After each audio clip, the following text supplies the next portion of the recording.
ओम साई राम, जय साईनाथ। आज फिर से एक लॉन्ग वीडियो लेके आप सभी के सामने हाजिर हुई हूँ।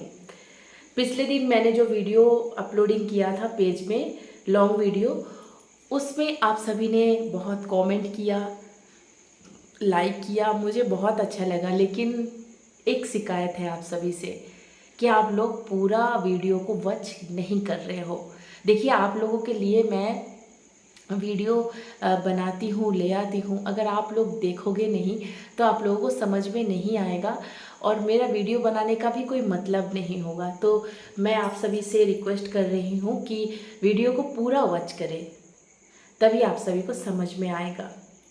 तो चलिए आज का ये टॉपिक शुरू करते हैं। आज का मेरा ये आप सभी से बात करना है, ये समझाना है आप सभी को कि देखिए, जीवन में हम लोग हार जाते हैं और कभी कभी ऐसे लगता है कि हम लोग इतना भगवान को पूजते हैं, मानते हैं, फिर भी हमारे जीवन में दुख खत्म ही नहीं होते हैं। हाँ, और जो बुरे इंसान हैं उनके लिए आप ऐसे बोलते हो कि उनके साथ अच्छा होता है, उनके पास बहुत धन संपत्ति होता है। एक जन ने मुझे कमेंट भी किए थे आज, और पिछले दिन मैंने एक रील्स भी बनाया था इस विषय में, पर मुझे ऐसे लगा कि एक्सप्लेन करके थोड़ा सा बताना सही होगा, इसलिए मैंने ये वीडियो बनाया।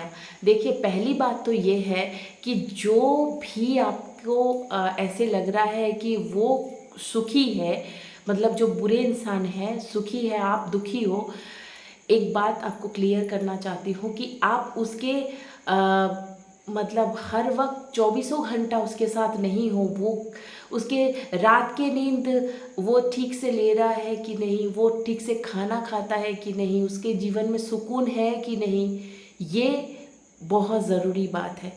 क्योंकि जो गलत करते हैं ना, वो कभी भी चैन की नींद नहीं सो सकते, ये हमेशा याद रखना। और जिसके पास चैन की नींद ना हो, दो वक्त की रोटी वो आराम से ना खा सके, वो कभी सुखी नहीं हो सकता। आपको दिखने में ऐसे लग रहा है कि वो सुखी है, लेकिन वो सुखी नहीं है, नहीं हो सकता। हाँ, भले ही मान रही हूँ कि उसके पास बहुत पैसा होगा, धन संपत्ति होगा, आपको लग रहा है कि वो बहुत लग्जरी लाइफ जी रहा है, लेकिन पैसा सब कुछ नहीं होता है जीवन में। पैसा इसलिए है ना कि पिछले जन्म में वो कुछ अच्छा किया होगा, इसलिए उसको मिला है। पर चंद दिनों की मेहमान है वो भी साथ छोड़ेगा उसका। आते हैं हमारे विषय में। हम जब भगवान के शरणागत होते हैं, हमारे साथ गलत इसलिए होता है कि हमारे प्रारब्ध को भगवान काटते हैं। जो पिछले जन्म में हमने बुरा कुछ किया था, वो क्या हमें भोगना नहीं पड़ेगा? बाबा ने हमेशा साई सच्चरित में कहा है कि हमारे जीवन में जो भी परेशानी कष्ट आता है ना, हमारे लिए ही आता है, हम ले आते हैं, हमारे पिछले जन्म के कर्म फल से हमें मिलता है। तो हम क्यों ना उस कर्म को भोग लें, उसको भोगना पड़ेगा। और भगवान भुगवाते हैं इसलिए ताकि उनके बहुत अच्छे बच्चे हो आप। अगर आप वो सब दुख काट लोगे ना, बाद में आप मुक्ति पालोगे, भगवान के श्री चरण कमल में आपका स्थान हो जाएगा। ये अब विश्वास की बात होती है, ये मैं बोल रही हूँ इसलिए मानना है, ऐसी बात नहीं है। साई सच्चरित पढ़ना, फिर आपको समझ में आ जाएगा। या गीता में भी लिखा है, आप पढ़ना, फिर आपको पता चलेगा। अगर नहीं पढ़ोगे तो आपको किसी विषय में ज्ञान नहीं होगा। आप अगर पढ़ोगे तो आपको अवश्य ही पता चलेगा कि बाबा ने हमेशा कहा है कि जो भी कष्ट है, दुख है, उसको भोग लेना चाहिए, हमेशा भोग लेना चाहिए। क्योंकि देखिए, गलत कर्म के फल के लिए, गलत कर्म के लिए भगवान शायद हमें माफ़ कर दे, लेकिन हमारे कर्म हमें नहीं माफ़ करते हैं। कर्म हमारे से ही मिलने आते हैं। हम जो कर्म करते हैं ना, वो हमसे दोबारा हमसे ही मिलने आते हैं। इसलिए हमेशा बाबा ने सिखाया है कि अच्छा कर्म करो। तो ये तो गया हमारे बात। आते हैं कि हमारे जीवन में दुखों के जब पहाड़ होती है ना, जब हमारे जीवन में प्रारब्ध हम काटने लगते हैं, हमारे जीवन में जब दुख दुख कष्ट मतलब हद से ज़्यादा हो जाता है, मतलब आज संभल नहीं रहा है, आप रोते जा रहे हो, आपका विश्वास टूटता जा रहा है, ऐसे लगेगा कि भगवान भगवान कुछ है ही नहीं। क्या है, भगवान होते तो ये होता नहीं होता, ऐसे लगेगा आपको। लेकिन उसी समय ठीक उसी समय, जिस समय आपके सब कुछ बिखर जाएगा, सब कुछ चला जाएगा, उसी समय से आपको नई उम्मीद जगेगा, आपके जीवन में नया कुछ मोड़ आएगा।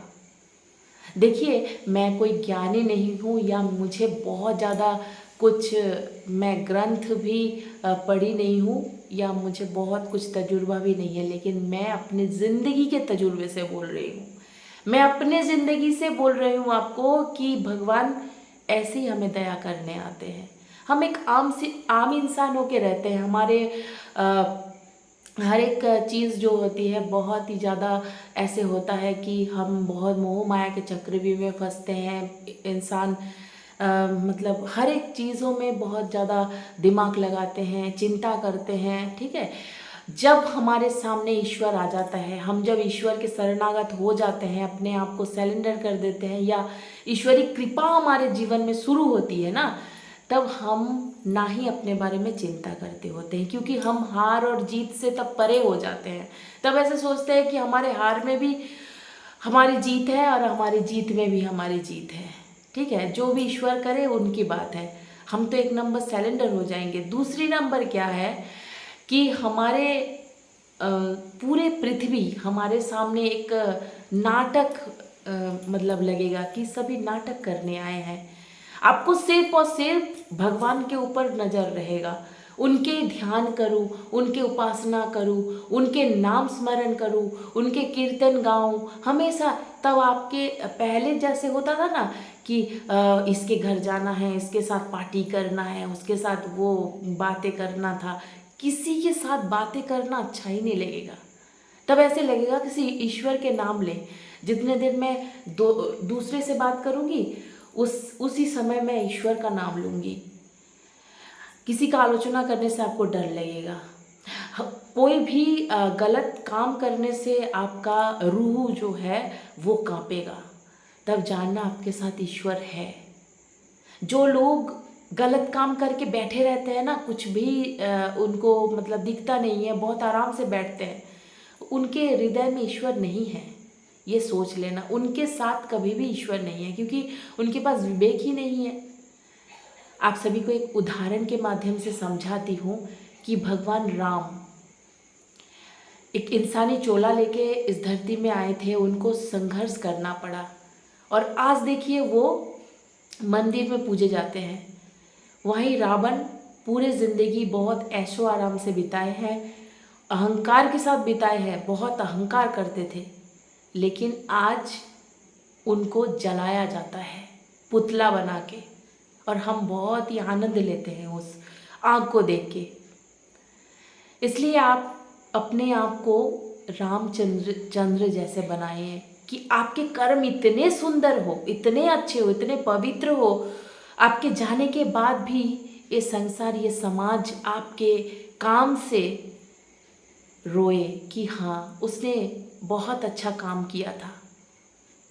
सभी के हृदय में आप पूजित हो, सभी आपको सम्मान दे, ऐसे बनो। सच्चाई के रास्ते में चलते चलते हम बहुत ज़्यादा ठोकर पाते हैं, बहुत ज़्यादा ना जाने कितने सारे हमारे जीवन में कांटे आते हैं, बाधाएं आते हैं, लेकिन अंत में जीत हमारी होती है। अगर हम ये कठिन परीक्षा देने में असक्षम रहे तो भगवान हमें कभी भी अपने शरण में नहीं लेंगे, क्योंकि कठिन परिस्थिति ही सबसे ज़्यादा ऐसे परीक्षा की घड़ी होती है ना, जिसमें इंसान आत्महत्या कर लेता है, गलत कदम उठा लेता है, कई गलत काम कर लेता है। ये सब जो इंसान नहीं करता है उसके ही हाथ भगवान जाके पकड़ लेते हैं। ये सोचना आज से कि हमारे दुख दर्द परेशानी के कारण हम हैं, और हम जितने भी दुख दर्द परेशानी में आज रह रहे हैं हमारे वजह से हैं, और हमारे प्रारब्ध को हम काट रहे हैं, और इसको बहुत बखूबी से काटे, हंसते हंसते काटे, क्योंकि हमारे साथ ईश्वर है, स्वयं ईश्वर। हम सच्चाई के रास्ते में, हमको डरना नहीं चाहिए, अंत में जीत हमारी है। विश्वास करें, विश्वास से ही आप सब कुछ पा सकते हो। ओम साई राम, जय साईनाथ। आशा करूँगी आप सभी का उत्तर आप सभी को मिल गया होगा। मैंने अपने जीवन से उपलब्धि किया है, इसलिए आप सभी को बताया है। अगर अच्छा लगे तो लाइक कमेंट ज़रूर करना, शेयर कर देना अगर आपको ठीक लगे तो, सच्चा लगे तो, और वीडियो को पूरा देखना। ओम साई राम, जय साईनाथ। साईं आप सभी का मंगल करे।